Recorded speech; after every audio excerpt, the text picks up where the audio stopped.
Halo warga sekolah, kembali lagi dengan Capsek Sekolah Horor. Apa kabar kalian semua? Semoga baik-baik saja. Di kelas sekolah horor kali ini menceritakan tentang Indigo Zea, bagian ke-1. Cerita ini bersumber dari akun Twitter @nazulfa_. Selamat mendengarkan.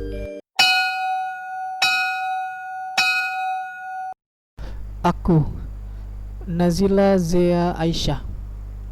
Mereka biasa memanggilku Zea. Masa sekolahku kini mulai berantakan.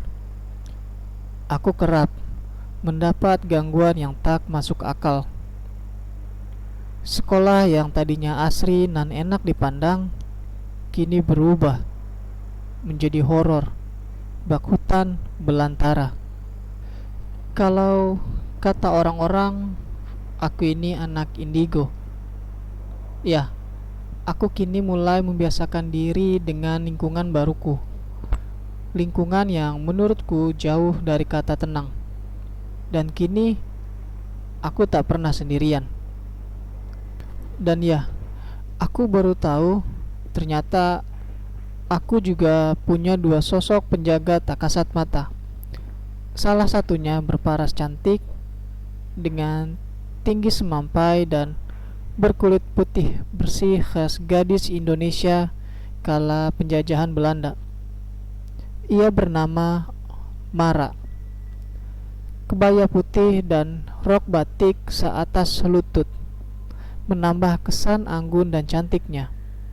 Dan ada satu lagi sosok penjaga yang Mara bilang sudah menjagaku dari lahir bersamanya. Ia tak berbentuk manusia seperti Mara, melainkan berbentuk hewan. Namun bukan hewan menjijikan layaknya siluman ular, babi, atau kuyang. Ia berbentuk harimau, dengan bulu lebat yang berwarna putih, dan jauh dari kata seram. Beberapa bulan setelah kejadian di bumi perkemahan waktu itu, gangguan astral yang aku terima masih terbilang wajar. Aku tidak kerasukan lagi dan hanya sering melihat. Sedikit diganggu dan diajak kenalan oleh para penunggu sekolah merupakan kejadian sehari-hariku saat ini. Salah satu diantaranya adalah sesosok noni Belanda. Ia sangat menawan dengan gaun khas bangsanya, ditambah rambutnya yang setengah terkepang. Namun, aku mulai merasakan kejanggalan yang ada di sekolahku ini. Hampir setiap hari, Indah, temanku, dirasuki oleh sesosok makhluk astral. Memang kelas Indah ini bersebelahan dengan kelasku. Dan jika Indah sudah kerasukan, semua temannya akan heboh. Bahkan, ada salah seorang guru berlari ketakutan ke kelasku. Kata beliau, Indah dirasuki saat ditegur olehnya karena tidak memperhatikan materi yang beliau berikan. Lucu memang, tapi kasihan juga guruku ini. Seperti trauma jika sudah bertemu dengan Indah. Berbulan-bulan berikutnya, aku sudah mulai terbiasa dan beradaptasi dengan lingkungan sekitar. Walau kadang aku belum bisa mengontrol emosi dan masih suka bicara ceplas-ceplos. Tapi tak apa, semua memang butuh proses. Hingga tahun ajaran yang berganti, aku sudah naik ke jenjang kelas yang sedikit lebih tinggi. Banyak siswa baru yang menjadi murid di sekolah asriku ini. Beberapa bulan setelah tahun ajaran baru, seperti agenda tahun lalu di sekolahku akan mengadakan kembali sebuah perkemahan yang wajib diikuti oleh seluruh peserta didik baru. Dan tak disangka, aku dan Farah kini terpilih menjadi panitia kemah tersebut. Dan Celia, dia juga ikut menjadi kakak pendamping. Ada sebuah kejanggalan yang mengganggu pikiranku. Tepatnya saat H-4 acara perkemahan.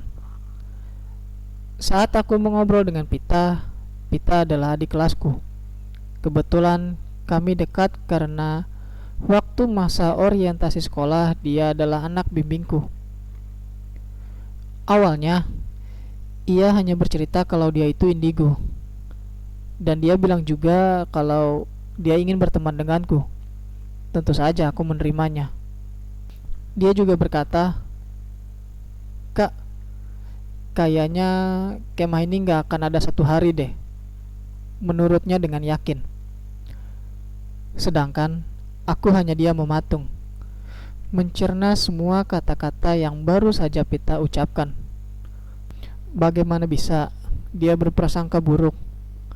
Itu juga sama saja dengan dia mendoakan agar acara yang berlangsung tidak akan baik-baik saja. Aku pun berpesan kepada Pita bahwa kita ini manusia, dan yang mengetahui masa depan itu hanya Allah. Pita pun merasa kesal dan dia beranggapan bahwa dia ini anak indigo. Jadi dia bakal tahu setiap masa depan orang atau apapun yang akan terjadi. Dan aku hanya bisa tertawa terbahak-bahak. Tamak sekali si Pita ini. Sudah lupakah dia kalau dia hanya manusia? Dan sekali lagi aku pun mengingatkan Pita bahwa kita ini hanya manusia, bukan Tuhan yang tahu segalanya. Pita pun dengan kesalnya lalu melongos pergi meninggalkanku. Aku hanya bisa geleng-geleng kepala karena tingkah Pita memang agak aneh. Tapi biarlah, dia tahu belum mengetahui kalau aku juga sebenarnya adalah anak indigo. Jadi biarkan saja dia merasa yang paling hebat. Setelah itu, aku langsung bergegas menuju ruang rapat panitia, karena memang sebentar lagi rapat juga akan dimulai. Rupanya Farah, Celia, dan juga Adin sudah lebih dahulu tiba. Dan dengan cepat, aku duduk bersila di samping Farah. Sepertinya aku harus menceritakan hal konyol yang diucapkan Pita tadi. Ya, sebenarnya untuk jaga-jaga saja. Siapa tahu Celia dan Adin bisa ikut mencegah hal yang tidak diinginkan di sana. Karena mereka memang sudah lebih senior untuk mengatasi masalah ini. "Guys, gua ada bahan gibahan nih," ujarku semangat. Ketiga temanku itu menatapku seolah mengisyaratkan ada apa. Jadi guys, tadi tuh gua ketemu sama adik kelas yang namanya Pita. Nah, dia ini ngaku kalau dia itu indigo dan dia juga gak ikut kemah. Katanya sih gak boleh sama ibunya. "Ya terus kenapa?" tanya Adin. "Ya gue ngerasa aneh loh. Biasanya kan kita kalau ada feel jelek tentang sesuatu diam ya. Apalagi sama orang yang baru kita kenal. Kecuali sama orang yang udah deket sama kita baru kita ngutarakan unek-unek kita. Nah dia itu enggak.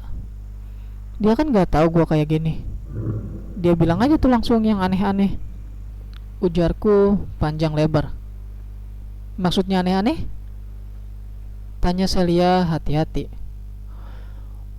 "Lo kalau ngomong to the point aja napa?" sambung Farah. Adin memincingkan matanya sambil berkata, "Nggak tahu otak gue masih 3G nih." Aku menyengir kuda menanggapi mereka bertiga yang sepertinya sangat kompak. "Oke, jadi tadi si Pita itu bilang kalau kemah ini nggak akan ada satu hari langsung bubar." Lah, gua nggak percaya dong. Secara tahunnya kita banyak banget yang kerasukan aja bisa kok sampai 3 hari 2 malam. Jawabku. "Emang si anak itu tahu dari mana kemah ini nggak akan ada satu hari?" tanya Farah. Aku mengedikan bahu sambil berkata, "Nggak tahu juga sih. Tapi dia bilang sama gua kalau dia tuh anak indigo." Celia tertawa hambar. "Terus dengan dia bilang gitu lu percaya sih?" Aku hanya menggelengkan kepala sebagai jawaban. Pasti ada yang gak beres nih. Gini aja, besok lu minta ketemuan sama si Pita, tapi ajak gua, Celia dan Farah. Gimana? Setuju gak? usul Adin. Kalau gue sih setuju, soalnya gue ngerasa janggal. Tinggal Celia aja gimana? Celia pun mengangguk seraya berkata, oke deh, gue juga ngerasa ada yang gak beres nih. Setelah itu, kami larut dengan obrolan mengenai perkemahan hingga waktu menunjukkan pukul 17:20. Aku dan Farah pun baru akan pulang. Kebetulan hari ini Farah membawa motor, jadi aku memilih pulang bersama Farah. Di tengah perjalanan, saat aku melintas di taman kota, aku melihat Pita dan salah seorang temannya. Sepertinya mereka habis berpergian jauh. Farah, itu ada si Pita, kataku. Mana sih? Tuh, motor Scoopy merah di depan kita. Cepet setaren sama dia, ujarku sembari menunjuk ke arah Pita. Setelah merasa sudah dekat, aku langsung memanggilnya. Hei Pita, habis kemana? Pita dan salah seorang temannya menengok ke arahku. Kak Zea, Kak Farah. Itu kak, Pita habis ke lokasi kemah. Aku dan Farah saling terdiam. Loh, bukannya lo gak ikut kemah? Ngapain lo kesana? Mau aneh-aneh lu ya? Sarkas Farah. Anu kak, ya aku jaga-jaga aja gitu. Barangkali ada yang gak beres. Ya udah kak ya, aku duluan, udah mau maghrib. Nanti aku dicariin mama. Dadah kak, Kak Farah juga hati-hati ya. Detik selanjutnya, Pita langsung memacu motornya dengan kencang. Aku dan Farah masih bingung dengan tingkah laku Pita ini. Zeh, ngerasa aneh gak sih? Aku mengangguk. Iya Far, mau ngapain ya dia? Farah mengedikan bahu acuh. Ya udahlah, bukan urusan gua. Setelah perbincangan kecil itu, Farah langsung memacu motornya dengan kencang. Sesampainya di rumah, aku langsung merebahkan diri di kamar. Farah tak ingin mampir ke rumahku kali ini. Dia bilang ia lelah. Keesokan harinya, sesuai rencana, kini aku sudah memanggil Pita untuk menemuiku di depan balkon lantai 2. Farah, Celia, dan Adin juga ada di sampingku. Dan tak lama Pita pun datang seorang diri.